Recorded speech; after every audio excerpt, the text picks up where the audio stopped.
இந்த வீடியோவில் அநேகர் ரொம்ப லாஜிக்காக கேட்கக்கூடிய ஒரு கேள்விக்கு நான் விடையை பார்க்க போகிறோம்.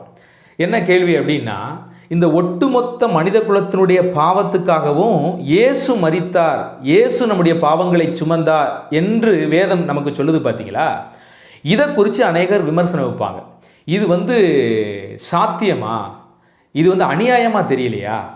அவங்க கேட்குற கேள்வி என்ன, இது ரொம்ப அநியாயமாக தெரியலையா? ஏன்னா இயேசு கிறிஸ்து எந்த பாவத்தையும் செய்யவில்லை.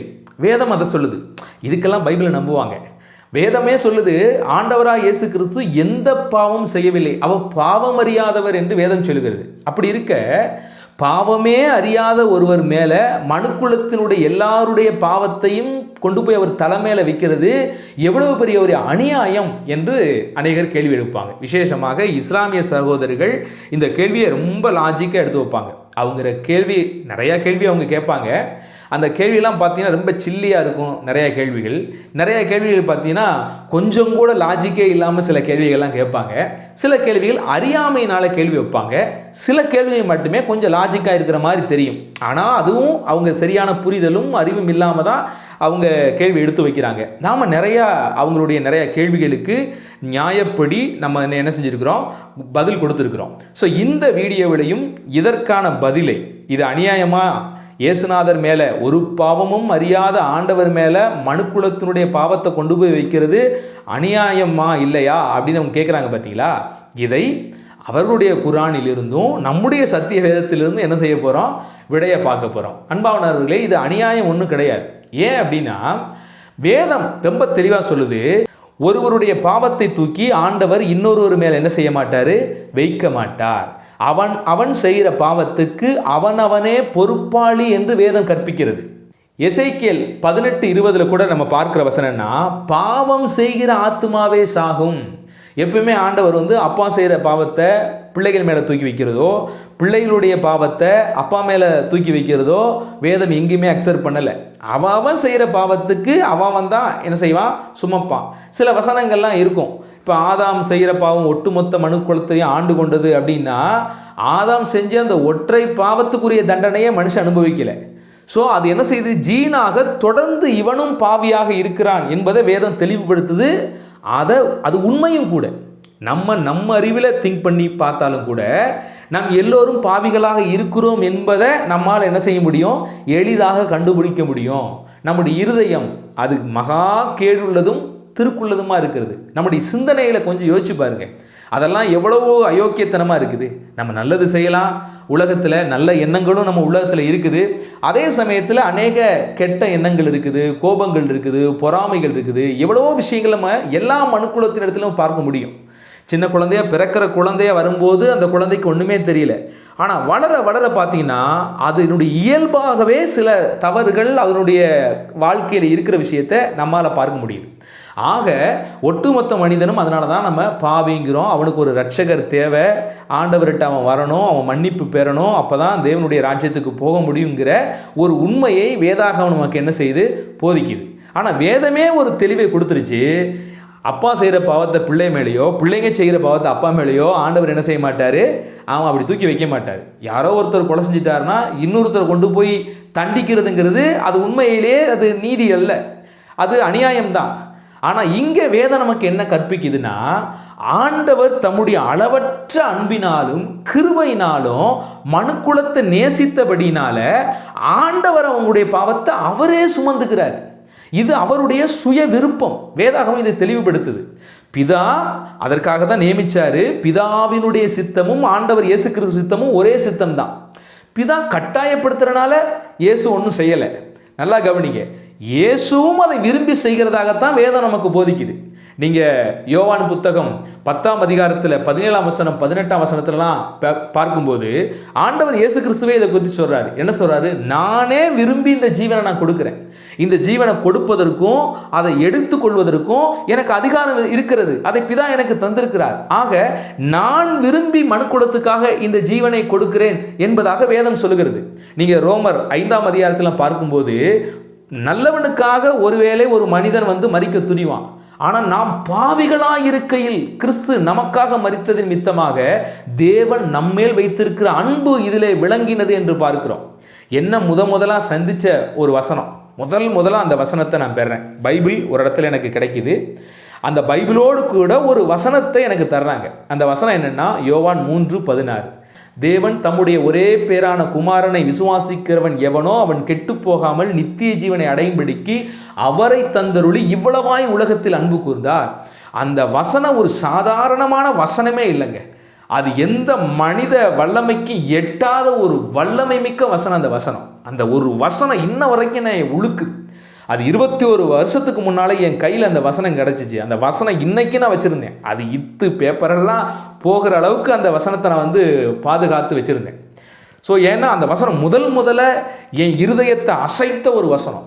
அப்போ கடவுள் தன்னுடைய குமாரனையே கொடுத்து இவ்வளவு அன்பு கூர்ந்தாரா, குமாரனும் அப்படியே எனக்காக ஜீவனை கொடுத்து அன்பு கூர்ந்தாருங்கிறது எவ்வளவு பெரிய கடவுளுடைய அன்பையும் கருணையும் விளக்குகிற ஒரு வசனம் பாருங்க. அப்போ நன்றாக கவனிங்க, வேதம் நமக்கு தெளிவாக சொல்லுகிறது, ஆண்டவர் ஏதோ கட்டாயப்படுத்தி பிதாவாகிய தேவன் ஏதோ கட்டாயப்படுத்தி குமாரன் மேலே தூக்கி என்ன செய்யலை, ஒட்டுமொத்த பாவத்தை வைக்கல. குமாரனாகிய ஆண்டவராக இயேசு கிறிஸ்து மனுக்குலத்தின் மீது அன்பு வைத்து தானாக என்ன செய்தார், நம்முடைய பாவங்களை அவர் ஏற்றுக்கொண்டு சுமந்தார் என்று வேதம் கற்பிக்குது. இது எப்படி அப்படின்னு கேட்டிங்கன்னா, யாரோ ஒருத்தர் கூட இருக்கட்டுமுங்க, ரொம்ப ஒரு கடன் பிரச்சனையில் மாட்டிக்கிட்டாரு. சில லட்ச ரூபா கடன் கொடுக்க முடியலை தான். ஆனால் அந்த கடனை இன்னொருவர் போய் நீ கொடுத்து தான் தீரணும்னு சொல்கிறது அயோக்கியத்தனம், அது அநியாயம். அவன் பாரு கடன் பட்டான், நீ கண்டிப்பாக கொடுத்தே ஆகணும் அப்படின்னு இன்னொருத்தனை தூக்கி சட்டையை பிடிச்சி கேட்குறதுங்கிறது அது அநியாயம். ஆனால் ஒருவர் தானாக விரும்பி அவர் அனுபவித்த அவர் அடைந்த அந்த கடனை, அவர் எத்தனை லட்சம் வச்சுருக்கட்டும், ஒரு கோடி கூட வச்சுக்கோங்களேன், அவர் பல கோடிகள் கடன் பட்டிருக்காரு. நானாக விரும்பி அவருடைய கடனை அடைக்கும் போது அது எங்கேயுமே அநியாயம் கிடையாது. நான் விரும்பி அவருடைய கடனை நான் அடைக்கிறேன். அதுபோல கடவுள் நம்மேல் வைத்த அன்பினால நம்முடைய பாவங்களை அவர் மேல் போட்டுக்கொண்டு நம்ம என்ன செய்கிறாரு, மன்னிக்கிறாரு, ரட்சிப்பை தருகிறாரு. இந்த மிகப்பெரிய இறைவனுடைய அன்பையும் மன்னிப்பையும் வேதாகமும் நேர்த்தியாக போதிக்கிறது. இது எங்குமே அநியாயம்ங்கிற பேச்சுக்கே இடமில்லை. சரி, இவ்வளவு இஸ்லாமிய சகோதரர்கள் கேள்வி கேட்குறாங்களே, அவங்க குர்ஆன்ல இருந்தே நான் ஒரு பதிலை கொடுக்குறேனே. அவங்க குர்ஆனில் 37 அத்தியாயம் 37 107வது வசனத்தில் நீங்கள் வாசிக்கும் போது பார்த்தீங்கன்னா, அங்கே வாசிக்கிற ஒரு சம்பவம் என்ன, இஸ்மாயிலை இப்ராஹிம் கொண்டு என்ன செய்ய போகிறாரு, பலியிட கொண்டு போகிறார். இது ஒரு பெரிய ஆள்மாறாட்டம். உண்மையை சொல்லப்போனால் வேதாகமத்தில் பல்லாயிரம் வருஷத்துக்கு முன்பாக நடந்த சங்கதிகளை பதிவு செய்திருக்குது. அங்கே கொண்டு போனது யாரை, ஈசாக்கை தான் பலியிட கொண்டு போனார். ஏன்னா அவர் தான் வாக்குத்தத்தத்தின் பிள்ளை. இஸ்மவேல் ஆபிரகாமுடைய மகனாக இருந்தாலும் வாக்குத்தத்தம் பண்ணப்பட்ட பிள்ளை கிடையாது, அடிமையானவரிடத்தில் பிறந்த பிள்ளை. ஆனால் வாக்குத்தத்தம் பண்ணப்பட்ட பிள்ளையின் மூலியமாக தான் உன் சந்ததி விளங்கும் என்று ஆண்டவரே என்ன செஞ்சார், வாக்குத்தத்தம் பண்ணியிருந்தார். அப்படி இருக்க இந்த வாக்குத்தத்தம் பண்ணப்பட்ட பிள்ளையாகிய ஈசாக்கை தான் என்ன செய்ய போகிறாரு, ஆபிரகாம் பலியாக கொண்டு போகிறாரு. அங்கே நடந்த சங்கதிகள் உங்களுக்கு தெரியும். ஆண்டவர் என்ன செய்கிறாரு, அந்த ஈசாக்கை பலியிட அனுமதிக்கல, அதுக்கு பதிலாக ஒரு ஆட்டுக்குட்டி தான் அங்கே பலியிடப்பட்டது. ஆபிரகாமை சோதிக்கும்படி அங்கே அது நடந்தது. அதே மாதிரி பிதாவாகிய தேவன் குமாரனை நமக்கு கொடுத்த அந்த விஷயத்தை வெளிப்படுத்தும்படியாக ஒரு தீர்க்க தரிசன நிழலாக இந்த சம்பவம் அங்கே காண்பிக்கப்படுகிறது. சரி, இதை ஆள்மாறாட்டம் பண்ணி இஸ்லாமிய சகோதரர்கள் அங்கே என்ன காண்பிக்கிறாங்கன்னா, ஈசாக்குக்கு பதிலாக இஸ்மவேலை தான் கொண்டு போனார். சரி, ஓகே, இஸ்மவேலையே கொண்டு போனதாக அவர்கள் கருத்திலேயே வச்சுக்கோமே. இப்போ இஸ்மவேலை பலியிட இப்ராஹிம் கொண்டு போகிறாரு. அங்கே மலையில் என்ன நடந்துச்சு, இறைவன் தோன்றி நீ இஸ்மாயிலை என்ன செய்யாத, பலியிடாத. இஸ்மாயிலுக்கு மாற்றாக ஒரு ஆட்டுக்குட்டியை ஆண்டவர் அங்கே பலியிட செய்கிறார். இது குர்ஆனிலே பதிவு செய்யப்பட்ட ஒரு விஷயம். அப்போ நல்லா கவனிங்க, அப்போ ஆண்டவர் பலியிடும்படி சொன்னது யார, இஸ்மாயில தான். அப்போ அதுக்கு மாற்றாக ஏன் ஆட்டுக்குட்டியை கொண்டு போய் அங்கே பலியிட்டாரு, கடவுள் கேட்டது அதுதானே. அப்போ கடவுள் ஒன்று செய்தால் அது நியாயமாக இருக்கும் என்று அவர்களும் ஒத்துக்கொள்வாங்க. அப்போ கடவுளும் என்ன செய்கிறாரு, இதை தான் செஞ்சிருக்கிறார். என்ன அப்படின்னா, நம்முடைய பாவங்களை நாமே நிவர்த்தி செய்ய முடியாது. எந்த மனிதனாலுமே இன்னொருடைய பாவத்தை நிவர்த்தி செய்ய முடியாது. ஏனென்றால் எல்லாருமே இங்கே பாவியாக இருக்கிறோம். ஒரு பாவி இன்னொரு பாவையான மனிதனை என்ன செய்ய முடியாது, மீட்க முடியாது. ஒரு அழுக்கு இன்னொரு அழுக்கு என்ன செய்ய முடியாது, போக்க முடியாது. ஒரு அசுத்தம் இன்னொரு அசுத்தத்தை என்ன செய்ய முடியாது, போக்க முடியாது. அப்போ உலகத்தில் இருக்க எல்லா மனிதர்களும் இங்கே பாவியாக இருக்கிறப்ப எந்த மனிதனும் இன்னொரு மனிதனை புனிதனாக பரிசுத்தவானாக மாற்றவே முடியாது. அதனால தான் பரிசுத்தமான ஆண்டவரே மனு உருவு கொண்டு இந்த பூமிக்கு இறங்கி வருகிறார். அவர் மனுக்குலத்தினுடைய பாவத்தை தன்மேல் போட்டுக்கொண்டு சிலுவையிலே மாண்டு அந்த பாவத்தை அந்த சிலுவையிலே கொன்று 3ஆம் நாளில் என்ன செய்கிறாரு? உயிர்த்தெழுந்து மனுக்குலத்திற்கு அந்த உயிர்த்தெழுதலின் வல்லமையை காண்பிக்கிறார். ஸோ இதுதான் வேதம் காண்பிக்கிற ஒரு மகா பெரிய சத்தியம்.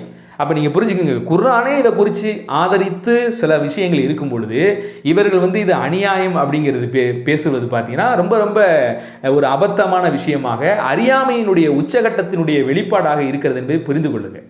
ஆக இறைவன் நம்மீது அன்பு கூர்ந்து அவரே நமக்காக என்ன செய்திருக்கிறார்? பலியாயிருக்கிறார். அந்த பலியை எந்த ஒரு மனிதன் விசுவாசித்து கடவுள் அதை விசுவாசிக்கும் போது என்னை பரிசுத்தமாக்குகிறார் என்று அதை நம்புகிறானோ, அதன் பின்பாக அவர் காண்பிக்கிற வழியிலே பயணம் செய்கிறானோ அவனுக்கு நித்திய ஜீவன் என்பதாக வேதம் பதிவு செய்கிறது. அப்படிப்பட்டவனுக்கு நான் நித்திய ஜீவனை தருவேன், பரலோக பாக்கியத்தை தருவேன் என்றும் இறைவன் வாக்குத்தத்தம் பண்ணியிருக்கிறார். ஆக அந்த காரியத்தை விசுவாசித்து ரட்சிப்படைவோம், பாவ மன்னிப்பை பெறுவோம், பரலோக பாக்கியத்தை பெறுவோம். இந்த வீடியோவின் மூலியமாக ஒரு சத்தியத்தை நீங்கள் புரிஞ்சிருப்பீங்க நம்புகிறேன். இதை தயவு செஞ்சு மற்றவங்களுக்கு ஷேர் பண்ணுங்கள், முடிஞ்சால் இஸ்லாமிய சகோதரர்களுக்கும் ஷேர் பண்ணுங்கள். ஏன்னா இது ஒரு பெரிய கேள்வியாக வச்சு அவங்க இது ஒரு காரியமாக என்ன செய்ய மக்கள் மத்தியில் பேசிக்கிட்டே வர்றாங்க. ஸோ இது எந்த விதத்திலும் அநியாயம் இல்லை. ஆண்டவர் விரும்பி நம்முடைய கடனை அவர் அடைத்தார், நம்முடைய பாவக்கடனை அவர் தீர்த்தார் என்றே வேதாகமும் மிக தெளிவாக சொல்லுகிறது. இது நம்மளுக்கு அறிவுக்கு எட்டாத ஒரு விஷயம் அல்ல, நம்மளுக்கு அறிவுக்கு எட்டுகிற ஒரு விஷயம்தான். கடவுளுடைய அன்பு, அகாப்பை அன்பு புரிஞ்சு கொள்ள முடியாது தான். ஆனால் கொஞ்சம் பரிசுத்த ஆவியானுடைய ஆளுகைக்குள்ளே நீங்கள் இருந்து யோசிச்சிங்கன்னா அதை புரிந்து கொள்ள உங்களால் முடியும். கர்த்தர் உங்களை ஆஸ்வதிப்பாராக. இன்னொரு நல்ல வீடியோவில் உங்களை சந்திக்கிறேன். God bless you.